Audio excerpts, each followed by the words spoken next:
Excellencies, ladies and gentlemen, and dear colleagues, good afternoon. Um, Now it's time to start our session, the Science to Policy, Korea's National Water Management, in connection to the UNESCO leading science-based water assessment. This is a seminar interlinked to the game changer idea presented at the UN Water Conference in 2023. On the umbrella of that, we're gonna continue this seminar focusing on a country level assessment, which would be a first step of intergovernmental water assessment.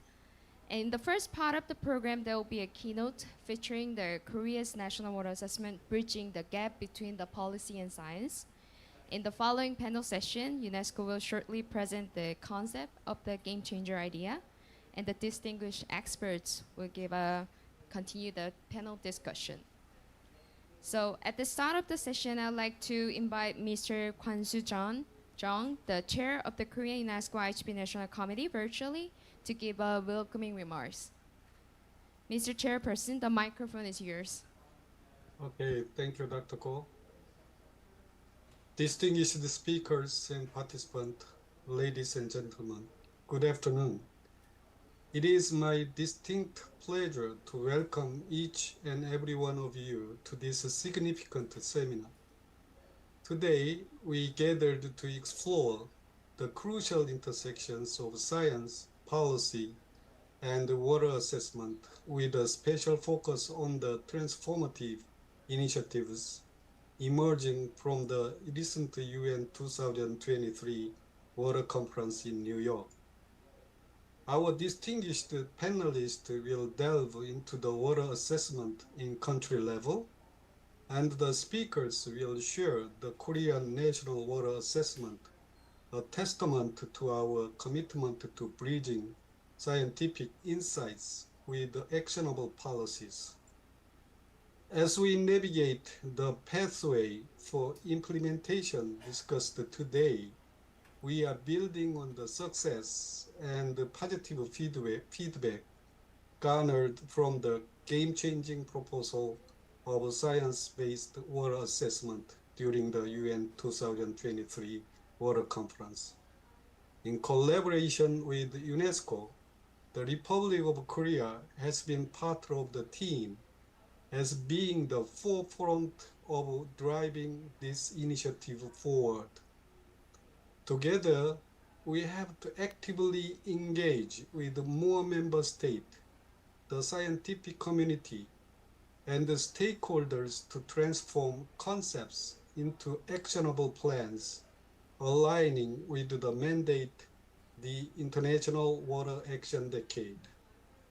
I encourage you to actively participate, share your insights, and contribute to the dialogue that shapes the future of water assessment globally. Together, let us forge a path toward the sustainable water management and a resilient future. Thank you very much. Thank you. Thank you, Mr. Jung, for your warm welcoming. Now let me invite Mr. Avamani, the Director of Division of Water Science and Secretary of the UNESCO Intergovernmental Hydrological Program. Please, the floor is yours. Yeah, thank you. Thank you very much for the opportunity. And I want to, first of all, to appreciate the commitment and dedication of the Republic of Korea in moving forward this idea of science-based assessment.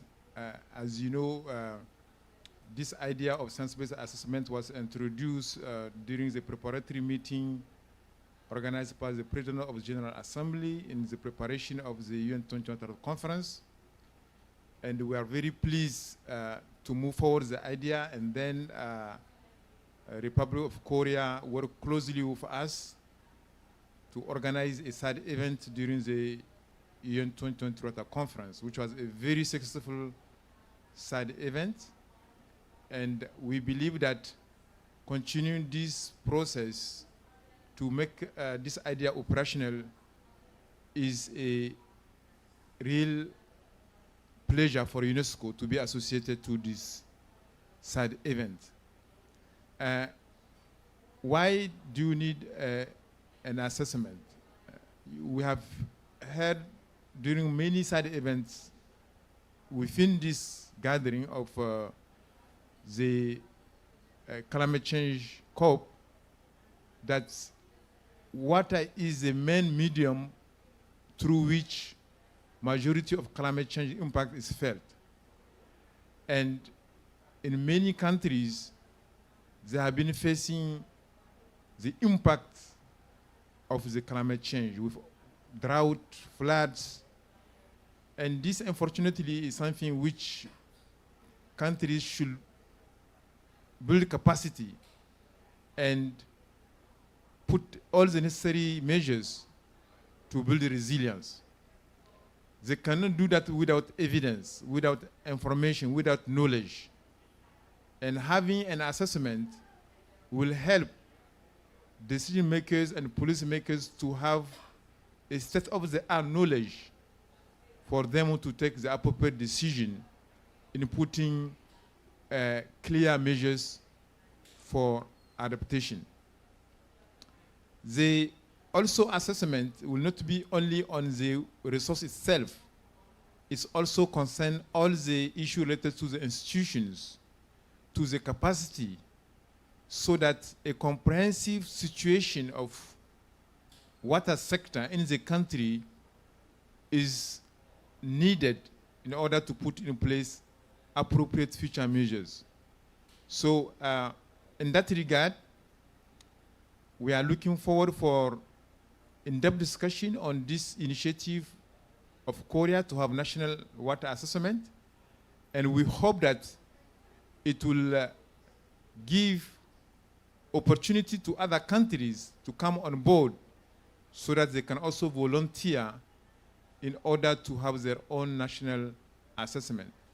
What we are envisaging is, of course, from national assessment to go to a scientific report which will be validated so that we can have authoritative, comprehensive knowledge on water which can help at the global level to address the water challenges based on evidence. So that's our ambition. So let's start step by step, and we believe this first step of having national assessment is the right one. And I want once again to congratulate the Republic of Korea for this great initiative, and we are looking forward to continue engaging with you in mobilizing other countries so that we can make a reality this idea of a game changer. And thank you once again for the opportunity. I'm looking forward for the panel discussion. Thank you. Thank you, Abu, for the supportive message and the perspective. Now I'd like to invite a distinguished speaker, Mr. Kyung-Soo Jeon, co-chair of the Han River Presidential Water Commission, to the podium for the keynote titled National Water Management in Republic of Korea for Bridging Science and Policy. Mr. Jeon, the stage is yours. Thank you for the introduction. Here is the content of my presentation. I will start with a brief introduction of science-based water assessment proposed by UNESCO. And then I will introduce Master Plan for National Water Management of Korea in the context of science-based water management. And I'll take an example of bridging science and policy for water management planning. And finally, I will conclude my talk. Science-based water assessment. The concept of science-based water assessment was proposed by UNESCO in 2023 Water Conference held in New York last March.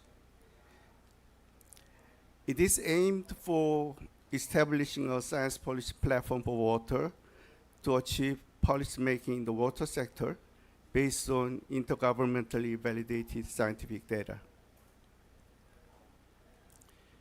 In the New York conference, a number of countries agreed their support, including Republic of Korea, Austria, Belgium, Canada, Egypt, Hungary, Indonesia, Mexico, Poland, Senegal, Uganda, and the European Union.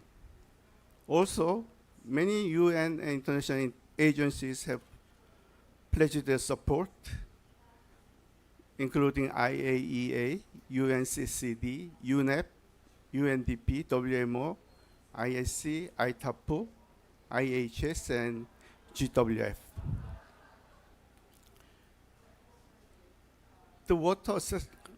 The science-based water assessment can be comprised of 3 stages. The first one is national assessment. This assessment in national level, tailor-made to the country's needs. And the process need to be based on science and the results validated at the national level. The second stage is transboundary assessment.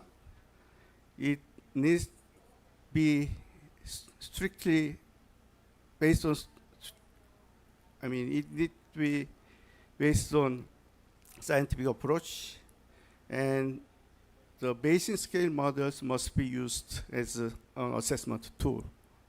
And the final stage is intergovernmental validation by member countries.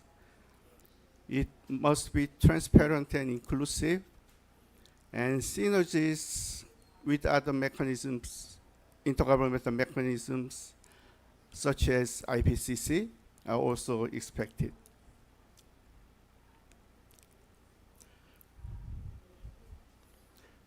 National assessment. National assessment is to be evidence-based with valid models and standards, and the results must be validated by own government and scientific communities. And it must be compatible with global standards so that it can be combined to the intergovernmental report. Okay, excuse me.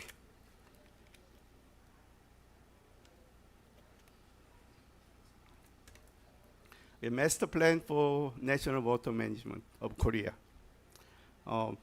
The underlying reason I address this is that based on our recent experience of establishing the national water management plan,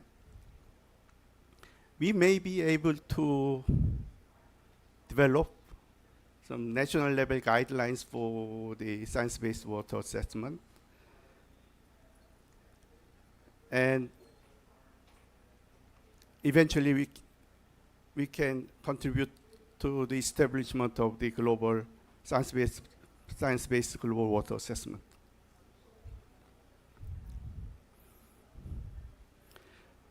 The master plan is Korea's preeminent water management plan. It addresses comprehensive water themes, including water use, water environment, water-related disasters, water industry, and infrastructures. The Ministry of Environment, through cooperation with ministers of 6 other ministries and heads of 4 central governmental agencies on water sector, and chair people of 4 river basin management commissions, designs and implements the master plan every 10 years with the approval of Presidential Water Commission. Okay. The history of the first master plan of Korea's national water management is not too long. The most prominent historical event was the enactment of the Water Management Act 2018. And based on this act, the Presidential Water Commission was launched in 2019. And the draft of the master plan was completed in 2019 through the collaboration of 6 national research institutes. And we also take inputs from various stakeholders and public society.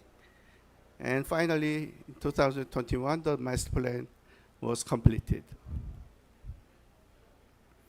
The vision of the master plan is life-giving water for nature and people. And the goal is maintaining sound water cycle. And objectives are improved health of basin communities, guarantee of water for future generation, and water safety for resilience against the climate crisis. Here is the governance structure for water management in Korea. The preeminent organization is Presidential Water Commission, and we also have 4 Presidential River Basin Management Commissions, and both the Presidential Commission and River Basin Commissions have 3 subcommittees, namely Planning Committee, Policy Committee, and Water Distribution Committee. And elements of the master plan includes all the functional aspects of water management, and also it includes finance, water dispute mediation, water industry, research and development, international cooperation, and water management planning guidelines for river basins. Away from science to policy. I think, in policy, it is very important in policy making that it should be based on the science. The policy planning process can be divided into 5 steps: data gathering and analysis, assessment, and future prospect, policy making, and strategic planning. I think among these, the first 3 steps may have to be included in the national water assessment.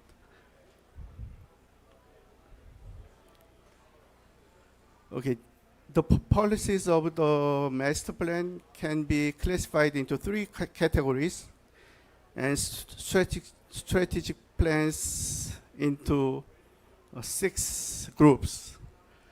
Let me take an example of, take the group, strategic plan group, a system for safety from water-related disasters, and see, illustrate how it leads to the strategic planning, according to the 5 processes I showed in the previous slide. Okay, here's the data and analysis. Here are some numbers. 54 days. We had the longest spell of rainy weather in 2020, those 55 days, and 141 millimeter per hour of rainfall. It's a record-breaking rainfall in Korea, and we had this just a year ago. And the figure on the right is the number of days of heavy rainfall. Heavy, by heavy I mean above 30 millimeters per hour. And the solid line here is the 10 years moving average. If you look at the 10-year moving average, before 1960, it was less than 5 days. After 2000, it is 10 to 15 days. And another problem is the aging infrastructures. More than 70% of infrastructures, water infrastructures, will exceed its life period by 2030. So all these data indicate that the flood risk in Korea is increasing. And assessment. And flood vulnerability and risk assessment has been conducted by urban runoff models as well as river flood and inundation models. In Korea, by 2016, Korean government completed the flood hazard maps for the national rivers, and from 2017, they are working on hazard maps for local rivers and urban areas. And due to the climate change effect, both the precipitation and flooding are expected to increase by 2050. And policy measures. There are four policy measures to cope with the increased flood risk. First, river management, and securing flood control capacity, advanced flood forecasting, and finally, strengthening measures against urban flooding. For each policy measures, we have strategic plans. For the river management for minimizing flood damage, we have strategic plans like raising design standards, expanding floodplains, and river dredging for local rivers, and converting local rivers to the national rivers. And for securing flood control capacity, we can remodel the dam to enhance the capacity, and remodeling single-purpose dam like agricultural water supply or electricity to multiple purpose ones, so that it can contribute to the flood control, and improving discharge facilities of dams for dam safety, and also interbasin water transfer. And strategic plans for advanced flooding forecasting. We have real-time data-driven and simulation models to support decision-making for flood response, and radar-enhanced flood forecasting, especially for urban areas. And Korean government is also building AI-based flood forecasting system, and also digital twin platform for flood management. Actually, K-Water is leading this digital twin powered flood management. And finally, strategic plan for expanding storage facilities. For the last decade, we suffered very severe urban flooding, especially the capital city Seoul of Korea. So, city of Seoul is planning to have 3 underground storages in the downtown area, and this will be finished by 2028. And let me conclude my talk here. Okay, the core value of this master plan is first, it's very inclusive and collaborative. Many people participated in the planning,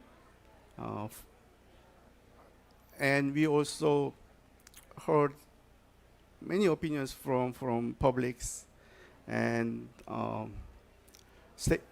various stakeholders, and research collaborations also from 6 national research institutes.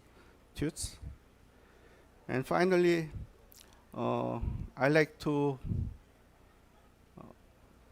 emphasize the role of the advanced technologies. Technologies is changing, so rapidly. So, in some cases, we don't even know what kind of technology we can use for water assessment. So let me take a few examples. Now, these are now very actively, applied in Korea. we can monitor the water quantity and then water quality using IoT sensors, and also flood monitoring and forecasting management platform based on sensor network, artificial intelligence, big data, and digital twin. And if you combine the artificial intelligence with the satellite image data, we can estimate the soil moisture and evaporation, and even map the flooded area. And CCTV-based flood surveillance and discharge measurement. CCTV is everywhere in the road to monitor the traffic. So the idea is, why not monitor the river using CCTV, and using some particle processing technology, we can even measure the discharge from the CCTV images. And K-Water, K-Water is using smart technology to monitor the safety of infrastructures like dams. And finally, IHP, National Committee of Korea, is on the verge of starting to develop some national level guidelines for science-based water management. And hopefully they like to collaborate with UNESCO and discuss the methodologies and implementations with some sort of intergovernmental committee. And we suggest the guidelines and share know-how with other member countries. Thank you for attention.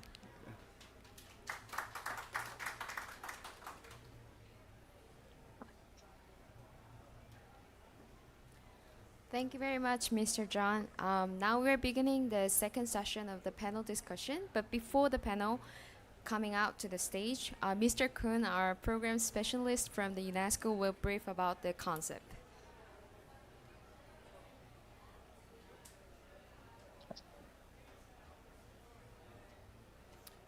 Thank you, and good afternoon. I hope you can hear me. Okay. It's quite difficult to give a presentation after such a quite interesting and impressive presentation on the work that Korea is doing already, and it gives already an indication that we're in good hands when we work with Korea on these first pilots, looking at the experience that Korea already has gathered, which is relevant for this task. So we can check if we can get the presentation online. Okay, I just have to click. Okay, sorry. All right, just to give a very brief introduction to what we have come up as the proposal on the Intergovernmental Science Policy Platform for Water Sustainability. And basically that came up as an outcome of an invitation from the President of the UN General Assembly that called for game changers ahead of the UN Water Conference in 2023. So UNESCO was tasked by its Intergovernmental Hydrological Program to come up with a game changer that would really elevate the program at a global level. And in this sense, the game changer was focusing on a science-based global water assessment, which basically would build on national assessments. And one of the reasons is that many of the reports that we're looking at today regarding water are global reports which are built from existing data sets, but not in consultation with member states. And often that means that it's biased to available data sets, published data, which not necessarily is the full set of data, and also often does not include the data that national governments are using.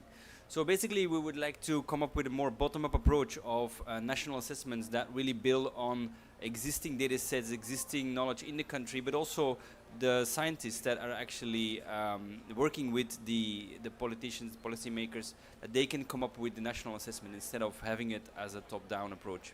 Of course, we do think there is a need for a validation process, because you want to have this science policy process going all the way from the national level to the global level.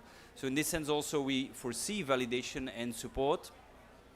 So it becomes part of this high-level policy dialogue that we would like to have a forum where basically these communities can mix. And I think one of the examples that I gave is that the UN Water Conference was held only 40-something years after the last UN Water Conference, indicating a need for such interfaces.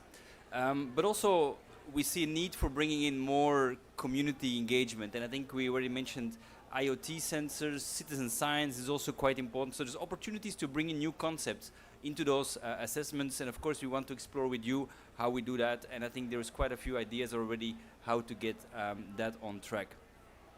But of course there's also need for capacity building. You mentioned that there is experience in some countries, there may be some lack of experience in others. So when we look at all the issues that we would like to tackle with this water availability, quality, disaster risk reduction, environmental issues, of course there's a lot of area to cover, and in this sense capacity building will be key, and we have I think also a speaker that will speak to that point. There's also of course the linkages with other intergovernmental mechanisms such as IPCC, where we were yesterday in this session, but also IPBES, UNDRR and other frameworks to which we can connect. But again, water is in itself a topic that has need for its own intergovernmental framework, really where scientists and decision makers come together in an intergovernmental fashion. So in this sense we hope that this could be the start of such an environment. And of course there is already a lot of global assessments, as we said, which again come from different backgrounds, and they can be part of this process, but certainly there is need for a more national focused starting point in these assessments where these concepts can be further integrated and used as a starting point. And I think this was already mentioned, so I don't have to go too much in detail, but we envision, and this is certainly a concept that we will explore with the task force, which we expect to be establishing in 2024, very likely at the start of it. We're basically looking at national assessments every 2 years that will be validated by the countries, but we will be led by the scientists in the countries, overseen by the group that will be managing the global assessment, which then of course can go into a basin scale model where that is relevant in a transboundary fashion, but also looking at regional and global synthesis reports, which lead into this intergovernmental validation process, which again would be ideally run at the global level, and we will have this interface between science and policy at that level. And which is again what we had in New York, but without the science behind it. It was just basically a gathering of sciences and policy without really an underlying agenda, without a driving force, which really could lead to decisions at that interface. You already mentioned the support that was given by member states, but I think the support from Korea was vital. I mean, it was basically Republic of Korea that hosted that event in New York as part of their commitment to the UN 2023 Water Conference. So really thank again to Republic of Korea of being a bit a champion in this field. But also of course all the other organizations who have been supporting this initiative, which you can read on the screen. And again, just as to highlight that it was picked up quite globally, and the fact that it already appeared just a few days after the conference in Nature in the editorial, highlighting that it was one of the 2 key concepts that were innovative and that really seemed to be really a different approach than we were doing in the past. Seems to give indications that it was really for many people a bit of an eye-opener, and indicating that we really should move forward with that idea, make sure that it becomes viable and that we get it up and running as soon as possible. It was also of course mentioned in the proceedings of the President of the General Assembly in some fashion. I think you can highlight that there was a need for a permanent intergovernmental water mechanism. I think there's maybe different visions of that, but I think the ISPOAS approach we're promoting here is a bottom-up approach which really would be supported by many member states. And we've seen, of course, in our discussions already with many member states that they would like to come on board. But of course, they will understand first what it actually means, how it's supposed to be done. Do we have the capacity? What will it cost to do it? So I think having a pilot in South Korea, but also in other countries, understanding what it means in different contexts would really be useful to really start getting more national assessments started and starting to come up with more regional and global assessments coming after that. So with that, I'll just stop here, I think, and I think we have time for interesting discussion around these concepts as well. Thank you so much.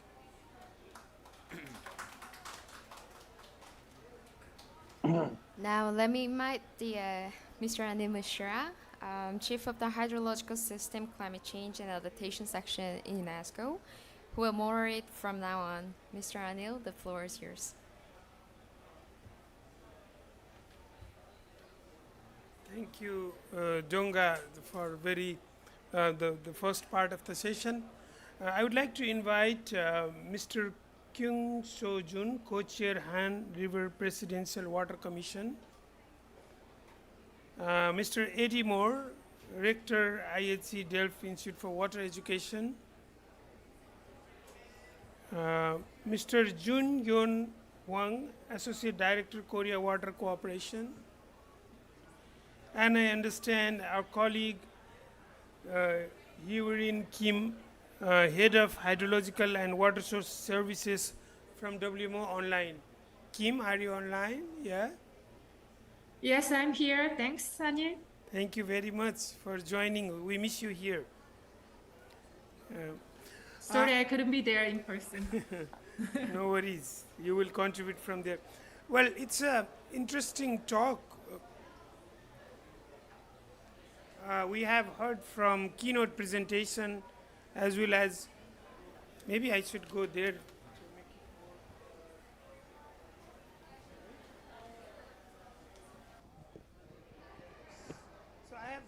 So I have taken note of keynote presentation and concept presented by Kuhn. We have theory in place.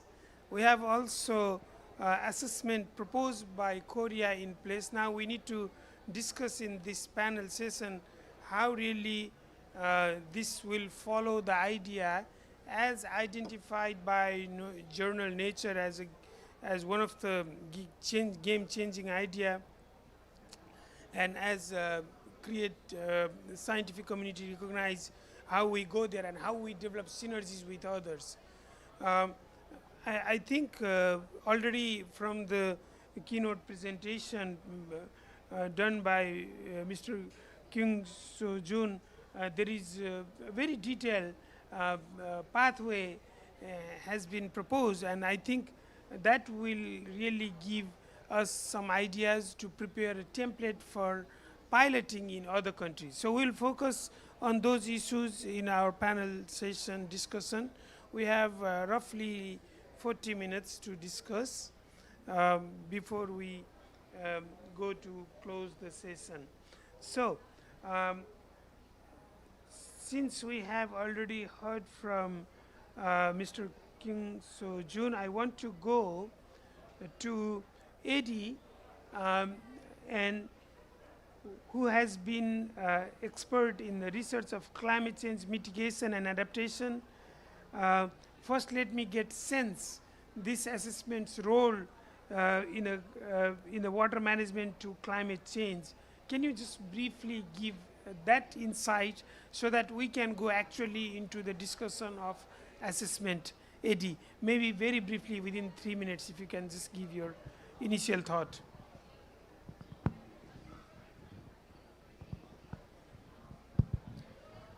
So thank you very much, Anil, and I also would like to congratulate the Republic of Korea. I think it was really nice to see what you're doing also on the case of water assessments and adaptation especially. And I think that for me it's very interesting to also see what we can do and learn from that. Just before this session I came from another session coming from the UNFCCC Climate Adaptation Academy. That one is looking actually on how you can assess the NDCs, so the National Determined Contributions, especially on adaptation part, and how you can report on the progress that's there. And I do think that if you want to do that, you also need a scientific backing and scientific evidence. And I think with the national report and efforts that the Republic of Korea is doing, I think that's a very big step in that direction. So I think it could also work as a sort of blueprint that we can use also for a more global assessment that is there. What I would like to stress a little bit, also coming from this session I was before, where also Korea is taking a lead. So I think you are finding a good national collaboration there. And that what was mentioned there, but also I hear that back in other sessions, is that the link between mitigation and adaptation is becoming much stronger. And that has to do with the fact that a large part of the present mitigation measures, looking at, say, replacements of fossil fuels, are also related to water use. So I just visited your stand here, and you have something like a blue battery here, you have cooling systems here. There is a green, say, hydrogen, say, economy that's building up. all those are using water. So I think this evidence base that we need, both for the mitigation and adaptation side of water, is becoming more and more important. So I'm really looking quite favorable also to what's happening in Korea. It would be nice to see, like I said before, how we can pick that up as a blueprint to also use it in other opportunities and occasions. Thank you, Eddie. Thank you for mentioning Adaptation Academy. I think the process of reporting to NDCs, and if I'm not mistaken, Adaptation Academy in its education and capacity development use climate risk informed decision analysis as a tool. So we really need to work with the Korea. As you may know, this climate risk informed decision analysis developed by UNESCO, but of course IHE and AGWA work with the Korean government and this academy training. So we need to see this adaptation tool, how to also use in the science-based assessment. There may be some question related to that, but let me go to now Mr. Junyoon Wang, Associate Director, Korea Water Cooperation. As the national water assessment would require many factors, many actors to be part of the process, such as Korea Water Cooperation in the Republic of Korea, how do you think the government should mobilize water-related organization in public sector? Of course, you have excellent example in Korea, but we need to really see that example if we can replicate in other parts of the world. So if you can briefly respond to that question. Okay, nice to meet you all. Okay, my name is Junyoung. I working at Senior Manager of K-Water. I think that national water assessment should consider all factors of water, including quantity, quality, and water ecosystems. The scope of the water assessment to be dealt with is expected to be very wide. Therefore, I believe that all public sector organizations should be involved in this process, which is essential for efficient water management. I will give some examples from my experience working in water public organization in Korea. The first thing to do is about sharing water information data. I believe that the most important element of water assessment is data-driven current status analysis and future forecasting. To achieve this, all meaningful data related to water must be organized into a set of systems and made accessible to all actors. In Korea, there are several systems for water information data. As a result, we can monitor and check the water level, quantity and quality of surface water, groundwater, and drinking water in real time or at interval times. This data is an aggregation in which each public sector organizations cooperate under the supervision of the Ministry of Environment of Korea. So we are all trying to collect data generated by our public sector organizations related to water into target information. So each system is managed with the expertise of each respective organizations. In the case of K-Water, we are managed the National Water Supply Information System, which contains all information related to drinking water. So next thing is that each public sector organization should be involved in policy development. The spectrum of the water sector is very wide, so there will be public sector agencies specialized in different areas. Therefore, expertise of public sector agencies will be needed to establish effective and sustainable water policies. As Dr. John presented earlier, Korea's national water assessment is closely linked to the National Water Management Master Plan. So the National Water Management Plan reflects the diverse perspectives and expertise of water-related government department and public organizations and NGOs and civil society relate to water. The K-Water also participates in the policy-making process.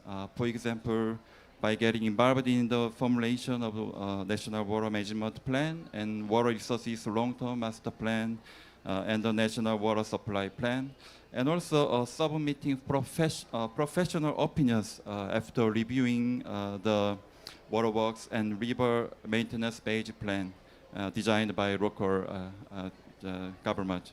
So far, this is my opinion for the first question.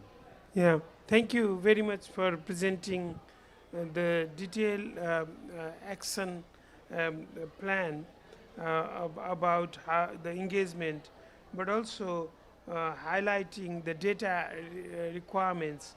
Let me move on to Han River Presidential Water Commission co-chair, Mr. Kyung Soo Han. As a co-chair of the River Basin Commission, how do you see potential in the Commission to be actively participating in the science-based solution?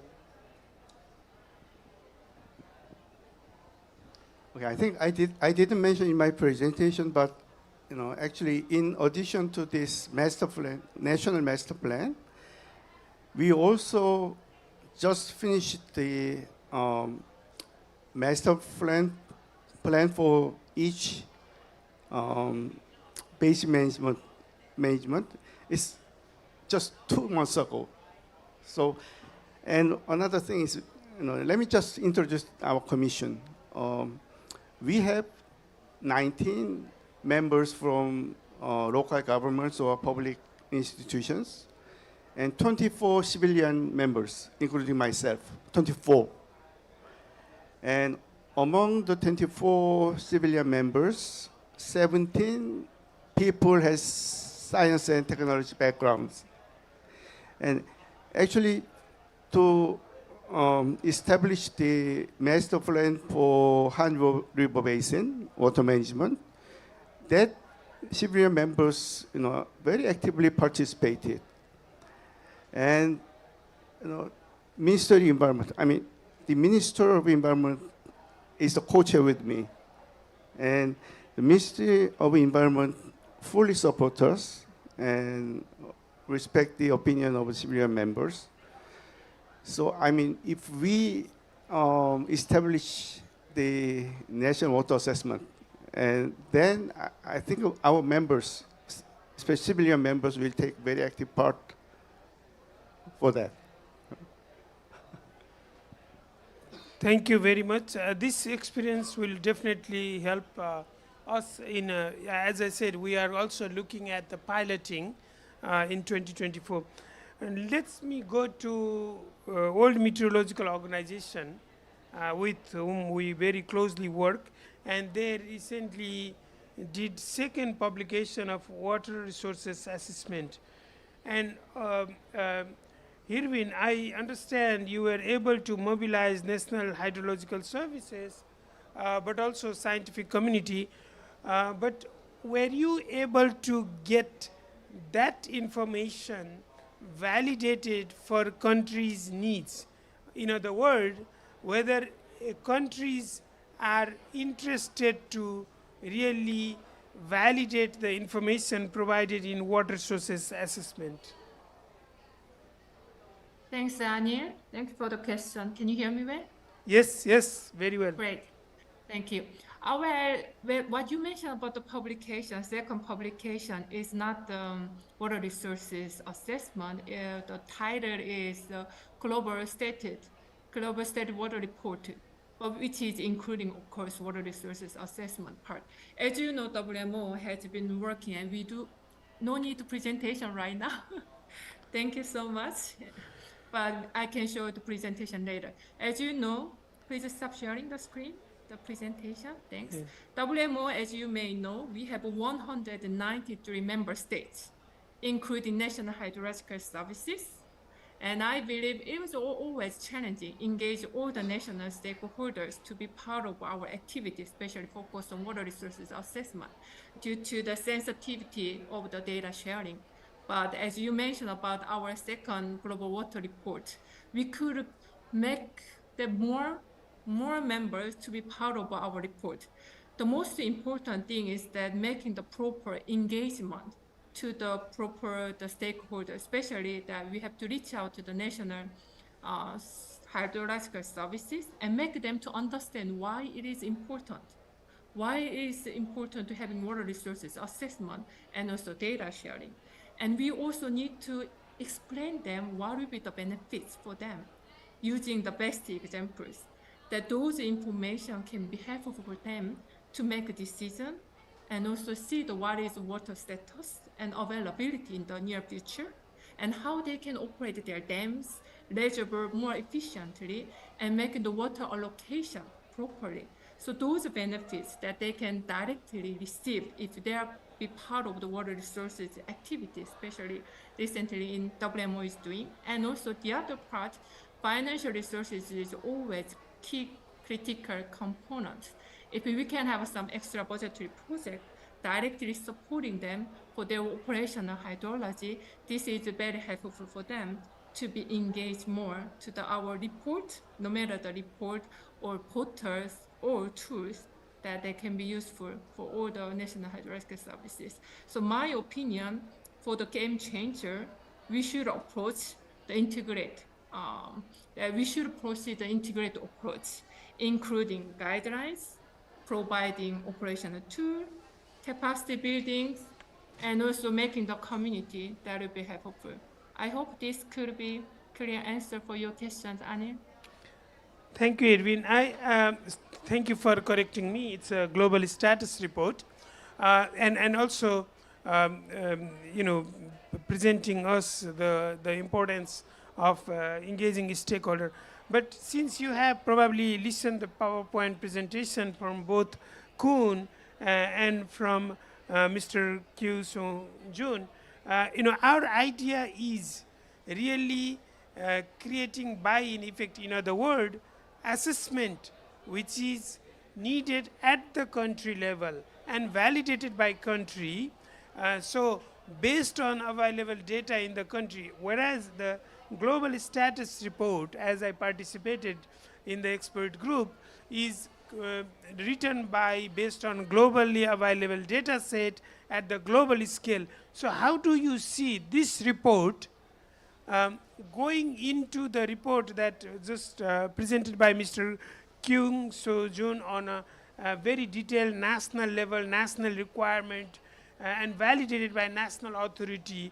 So what would be the synergy from the global status report to this report that we want to pilot in other parts of the world, learning lesson from Korea, and how WMO can see this assessment report different than global status report? Thank you so much, Anil. The additional question. I need to explain to you about our report, global status report. That is, of course, we use global model, but we also using the national scale data, which our members provide us to make verification. So it's not totally all the global scale, it's including national scale. So of course, it's not 193 all members providing their data information for verifying our model result. We are still ongoing procedure trying to engage more and more members. But as I said, like Korea's cases, they have excellent outcomes. They already developed all the national scale plan, and with the output, with the products and information, they should be included in the global report, because the global report, if you see inside of a report, it is very detailed. Each country, what are the status of the country? It's including there. Status of country's groundwater level, or soil moisture, evapotranspiration, or water storage, and snow cover and glaciers, high impact hydrologic event, everything is including our report. So if like Korea, who already have their information, they should provide us and put it inside of our report. So the report is covering globally, also regional and national scale. Even including basin scale is possible in our report. So we are very much encouraged, like Korea, other countries who should closely work with us, providing this together and then verify together with us global scale models. And I know even though Korea didn't directly provide us their groundwater level data, but it was available in the website. So we already use K-Water groundwater data into our 2022 global report. So thank you very much for the K-Water who providing publicity for free so we could use it. So I wish all our 193 members can be able to provide those information to us, either indirectly or directly. Thank Thanks, you. Anya. Thank you, Erwin. I think that's something similarity and variability that you have just presented. And I understand. I don't know how many case studies presented in the second report, but in the first there were 17 case studies at the basin scale. Studies were done using global model. So whether that really satisfy countries' needs, that's the question. And probably and the assessment that we are talking about will be complementary going into the details. So we will come back to you on that. Now let me go to Eddie again. IHE produces many graduates, and particularly from developing countries. But when we are talking about this assessment at the countries level, assessment meaning flood and drought assessment, water quality assessment, capacity assessment, how do you see capacity, existing capacity in developing country, and what we need to do, and what would be the contribution of IHE in that sense, the capacity needs for the assessment? Thank you very much, Anil. I think that's a challenge because the easy answer is often, we need more funding to make sure that we can create capacity, that we can have new sensors and things like that. I don't think that the real answer is there. Of course, we need more funding, but I do think that there are other ways to also make a step. And I think we're looking very much forward how we can do that. And I think one of that is by, for example, through these assessments, what we're talking about, also what WMO is doing, that we also make quite clear what the value is if you have more data and if you have more accurate assessments. So I think based on what we're now deriving is that we also work on how we can express that in, among others, economic value, but also social value. So how can we improve the situation based on those assessments? Because that's what we're looking for. And I think that combining actually the assessments being done together with training of our present professionals in how you can improve those assessments, but also maybe making, say, new sensors available.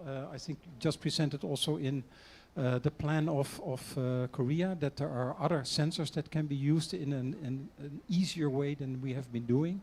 I think all that together can help us to improve our knowledge about what's happening in the different basins all over the world. And I think groundwater, that was just mentioned as well. Abu also mentioned it at the beginning. I think that's also one of the big challenges that we're facing. And I do think that there are possibilities there, but it also requires that we together stress the importance of those data and how with added data you can increase the value of those assessments. And the value of the assessments is actually on measures that you can take to improve the situation in a country. So where should you develop your cities? Where should you develop your water resources? What should you do to prevent flood protection? What should you do to overcome drought and scarcity issues of water? All those items are expressed, I think, in the plan that the Republic of Korea was presenting. And I think we need capacity to enable us to do that. Yeah, thank you, Eddie. I would like to take a pause and go to some of our audience who are experienced in dealing with some of these information data generating through citizen science. And I want to invite Koen to come a little bit in the middle. Koen, you have listened to Eddie now. So can we make some complementary, let's say, data through citizen science? Can we use those kind of data using low-cost sensor or available technology in our assessment that we are thinking? Can you present some ideas, or you can also pose question? Right. No, I think that's a very good point. And I think when we start talking about citizen science, and we've been doing so in several meetings, you see a lot of countries coming forward like, yeah, we're actually doing a lot of that already.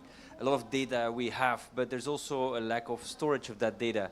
They're mostly project related. South Africa was coming to us, can you be the host for all our citizen science data, because we have no place really to store it, because it's so different areas that it doesn't really cover under one certain area. It's quite a vague on the different areas, biodiversity, water issues. So really, there's really need for coming together with that data, finding a hotspot, a place for sharing. Also, Nepal came on board a few weeks ago saying, hey, we have a lot of activities going on which were under the radar and which really would be able to bring on board, I think, in these assessments. Of course, the data is a bit different in nature. We need to see how that would link up. But I think if we also provide guidelines of how the data should be collected, try to standardize a little bit, I think it should be really an interesting type of data set. And you already mentioned also the Internet of Things approach. I think it's also coming on scale. I saw examples from Pakistan where you have like hundreds of sensors all over the country already being used. And not all of them are necessarily in the metro and hydrological agencies. They're often also related to agricultural projects. And I think that data really needs to become more activated. And I think we can also play a role there to see how the data is integrated in these assessments. So I think the combination between citizen science, IoT, but also remote sensing, of course, and official data sets, I think that combination should be used if possible. And I think we can explore further. Thanks. Thank you, Koen. And can I make one comment here? Go ahead. I want to make very interactive. Yeah, because I think what Koen was saying is really important. But what we should also realize that trusting the data is another very important issue. And that's where I think also you need this say, international collaborations, because I think that can help to build trust. And I think with citizen science, I really believe in that, because you're working also on the trust of the general public, but you should also then create trust in the governments and how governments can use those data. So there's still things to be developed, but I do think that those developments are going in a direction that we get a common trust in the data, which we really need to make difficult decisions, because the decisions that we're going to have to make are decisions, and I sometimes use the example of a jigsaw puzzle, where we have one piece too many. So that will not fit in. So we have to make a decision how we solve the problem, and we have to cut somewhere. And that's, I think, the most difficult decisions that you can make as a politician. And you need this support, this trust in data to be able to do that. Yeah, thank you, Eddie. This conversation is very important. As I said, we are going to do piloting, and based on Korea's experience, but also looking at global status report, when Hirvin said that, based on this expert group provided model and whatever available from K-Water's website, using that. So that information, the assessment that we want to do, not really what you provide, but what you validate, whether you need. So that in order to go into that detail, if we can encourage community or countries to use sensors and data, perhaps that can be some of the things that we need to think about piloting. But I want to go to ISP Korea, who is leading one of the working group, particularly related to AI and other. Maybe Donga, you can come in. What would be the contribution of using Internet of Things, artificial intelligence in such assessment, as Korea is leading working group in ISP 9? Yeah, as Mr. John has already introduced a lot of technology, there's a AI already using for flood forecasting, and also there's a CCTV using for the water quantity, and that can be actually. I actually wanted to approach more like a technology difference, because every country has a technology difference, and there is also the basement and their infrastructures is different. So when we talk about the guideline, we are not only talking about the advanced technology, we are also trying to find the baseline, what we can start with. So not only the like AI technologies or for the all the assessment, but we are also talking about like what could be the first step for all country to validate all together in the same way. But that is a little difficult area that we also need to work on together. So that's why we are suggesting a task force collaboration between UNESCO, because Korea has a Korean minded on the technology and how we see the water, and that is all different perspective.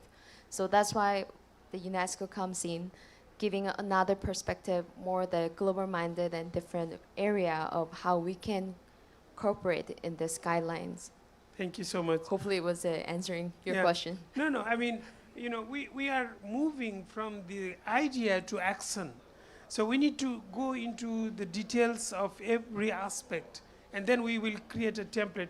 I want to go to Geneva again.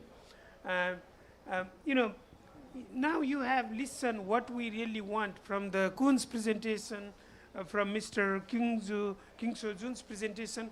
We want assessment which has a buy-in effect in the country, which does assessment for its country, and it validates.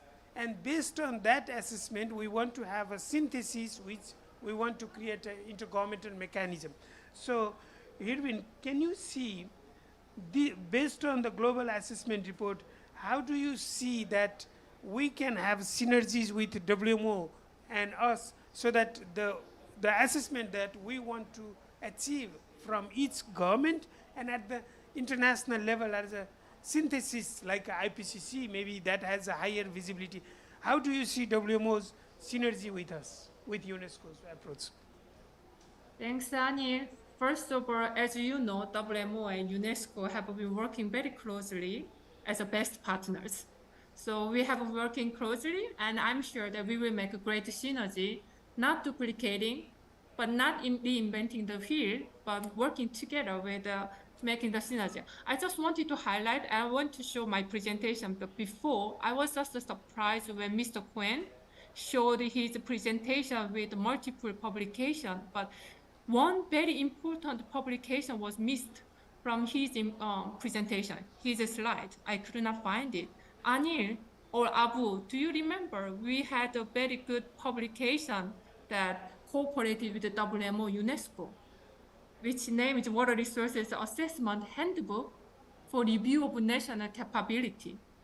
I believe this was like published in 1997, 26 years ago, right? You remember? Yeah. And it's including methodology, including institutional framework, data collection, processing, area assessment of hydrological elements, manpower, education, and training. Everything was included there. So here, UNESCO, when you work for the National Water Resources Water Assessment Report Guideline, I guess this should be linked with our handbook to be updated together. And WMO is willing to support you, and working closely with you together, so we can publish another updated version of the handbook, which can call the guidelines. Guideline can be the part of a handbook, it can be annexed, it can be separate, it's up to you and discuss. We can discuss together, but one important publication was missing, so I was a little bit surprised. Here is my presentation that how we can contribute the UNESCO activity with the WMO. Next slide, please. As you may know, Korea has been working a lot with WMO activity, especially one of the tools is a Dynamic Water Resources Assessment tool. It has been working since 2012 because the WMO members request they wanted to have some kind of freely available tool to do their national assessment. And Korea, especially Ministry of Environment, contribute to this activity and program. So it is now freely available in the WMO website and already applied to 26 countries, which I could not go to COP28, that I had another meeting in Asia, having the global workshop for the DWAT, Dynamic Water Resources Assessment. When members asked us, they know that water resources assessment is important, but they do not have a tool. Not just they don't have information or capacity building, but they said they need a tool to do it. So that's why Korea worked closely with the WMO and developed these tools and already applied to 26 countries, and it's continuously expanding more and more. Next slide, please. And I think the DWAT can be linked with the guideline. So members that all the least developing country can have not only guidelines, the paper, but they also have operational tool. So they can produce water resources assessment and see the outlook. And as you may know, we already have a HydroSS, hydrological status and outlook system, which is a big framework. Under the HydroSS, DWAT is one of the tools. We can use it for free. And you already mentioned a lot about State of Global Water Resources report. I believe this should be linked with national assessment and, of course, the guidelines together. And we already developed water resources assessment website because it is have a lot of methodology, toolkits, examples that everyone, I already shared all the link. Everybody can click the link, and then check what is available materials are there. And so our members can get the benefit from our website, from the report, and also tools and HydroSS system. So I believe we have a lot of work together to do it, and everything should be linked. And we don't need to do it, reinventing the wheel, but make it a great synergy together. And I'm expecting a lot that we have a lot of work together with the Korean, of course, strong support by Korean government, but not only in the one institution, but several institutions should work together, and also other countries. There are many countries under the HydroSS with the DWAT, Water Resources Assessment activity in WMO. They are willing to support together with not only WMO activity, but UNESCO activity together. Thanks. Thank you very much. Hirvin, I really appreciate you reminding us about these guidelines published in 1996, 28 years ago. And I attended one meeting in 2012. At that time, I think Claudio and I'm trying to remember, maybe Bruce Stewart, we had agreed. But this shows in UN system, each and every specialist, they have resource, they are a resource person. If we had Hirvin in our previous consultation, we have perhaps included that would be the guideline is a joint contribution. So we missed you in our previous consultation because we had some other colleagues who did not mention from WMO, and this is an institutional memory. Thank you very much. But I think, Abu, I really think our colleagues that this guideline that we did together, we need to revisit. Abu. Yeah, thank you, Anil. And also thank you, Wirin, for highlighting this guideline. Indeed, this guideline is very, very important, but what we are proposing is going beyond the guideline, because what we want is concrete application of the guideline to come out with result from each country. That's really the main objective. The guideline is giving us way to do some actions. Of course, we can revisit that guideline, but at the end of the day, the process, what we want to put in place is to have that real assessment at country level. Of course, you are right in supporting the idea of working together. Of course, we are not here to reinvent the wheel. It's not the ambition, I'm sorry. We should all work together to see how best we can move forward this idea of providing evidence-based information to our member state. For us, the most important way forward is, as you know, we have a liaison committee, UNESCO WMO. I believe that we should sit down together and to have in-depth discussions looking at available product, and then we can chart a way of how best we can move forward, because the point is not to reinvent the wheel to duplicate the work of. We are here to complement and to provide necessary evidence for our member, member state. Yeah, thank you, Abu. I think Korean Pavilion provided opportunity to discuss among UN agencies. I will come back to you, Hirvin, but I want to go to Korea because this is an excellent country that provided opportunity to discuss between two UN agencies how to develop synergy. So I appreciate, okay? I want to go to Associate Director, Korea Water Cooperation. Now you have listened, UN agencies also. Can you please very briefly, I want to do in the time, this national water assessment and intergovernmental assessment, how this can help reduce a regional gap. Can you give a very briefly in a succinct way, please? Thank you for your question. In my opinion, I also totally agree with that. The national water assessment can have several optimistic effects on reducing knowledge gaps between the countries and region. Okay, so I just want one thing. First of all, based on the data and information obtained through water assessment, governments and international organizations can efficiently allocate their resources. By focusing on the most serious water management problems, resources can be effectively utilized to provide the necessary support to vulnerable regions or countries to address water issues. Yeah, Thank you that's so my much. question. Thank you so much. Before I go to Geneva, I want to ask a very one question to you. This science-based solution, how this can accelerate the process of IWRM in other countries, based on your experience in this field for last 20, 30 years?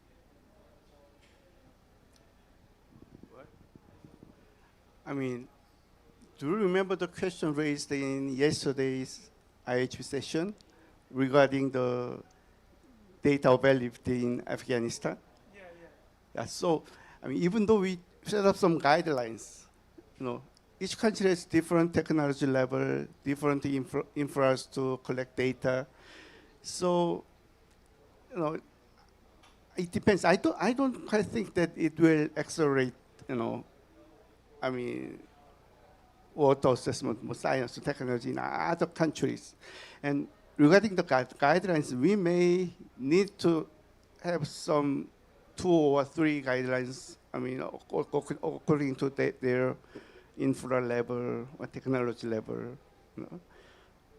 So that's what, is similar to Ms. Ko, pointed out in her remarks.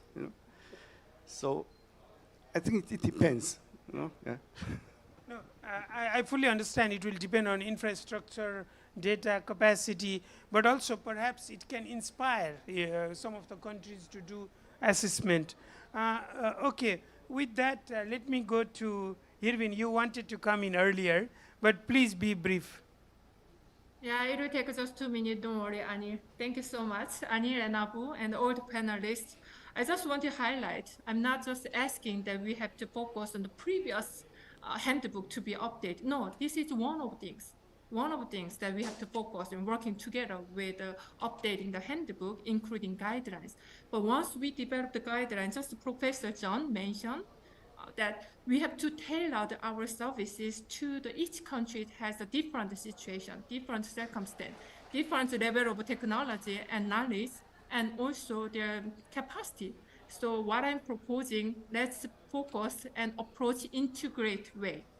Guidelines good, but we need a tool, we need capacity building. We might need extra budgetary project to supporting the operational hydrology. So not just talking, not just having the document or guidelines, but supporting the real operational work is really helpful for the other members. I'm just highlighting, I do have extra budgetary project in 95 member countries at this moment. I'm sure that water resources are assessed, but we could have such a big number to supporting our country in cooperation with UNESCO and WMO. Thanks. That's excellent. Next our meeting you have to come, because those countries that you are having with the extra budgetary funding, and if we can align, I think, we will have many pilot. So Irwin, make sure that you come to that meeting. Sure, I will. Yeah, okay. So this is very good. You see, we are also developing synergies between the organization. And now we have a little time. As finally, Eddie, you see, you were part of this discussion prior to the water conference. Korea was one of the champion country, put forward the side event. We presented in HLPF now, Korea providing this platform where UNESCO and WMO already found opportunity to collaborate, including in various countries. How should we go forward? I think that's already clear. I think the step forward is actually to find this collaboration. And I do think that the urgency is so big. This morning I was at a water piece of security event taking place. The discussions that are on the table there about how you can partition water and how you can use it, they're immense. They're super big. And I think the need and the urgency is so clear.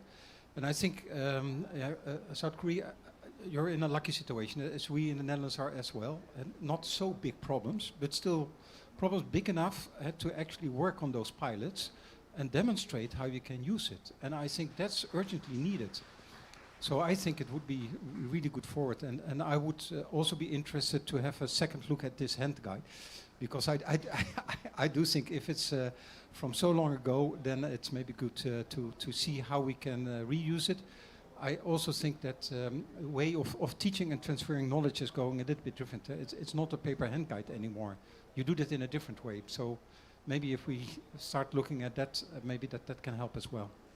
So for me, that would be the next step, is sit at the table. I think what you proposed is super good.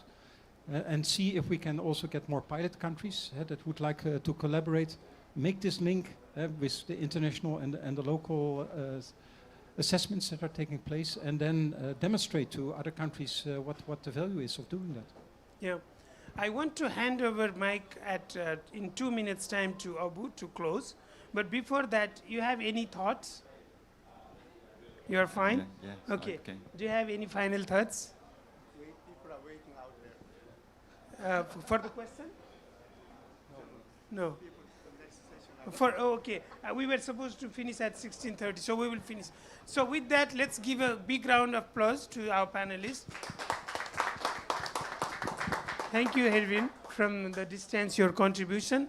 So Abu, over to you and to close the session. Yeah, thank you. Thank you very much for the panelists and also for the great discussions. And I believe that this was very interesting and moving forward for sure. As I said, I'm really reiterating that we are not here to reinvent the wheel. We want to create synergy. We want to leverage whatever existing mechanism of assessment from whichever agency. And we are all here for the same member state. And let's all work together and move forward in providing that support to our countries. So in that regard, from our side, UNESCO will continue mobilizing some voluntary countries for the assessment. Of course, we'll continue also mobilizing our sister UN agencies. Of course, WMO is one of the key partners, strategic partner for us.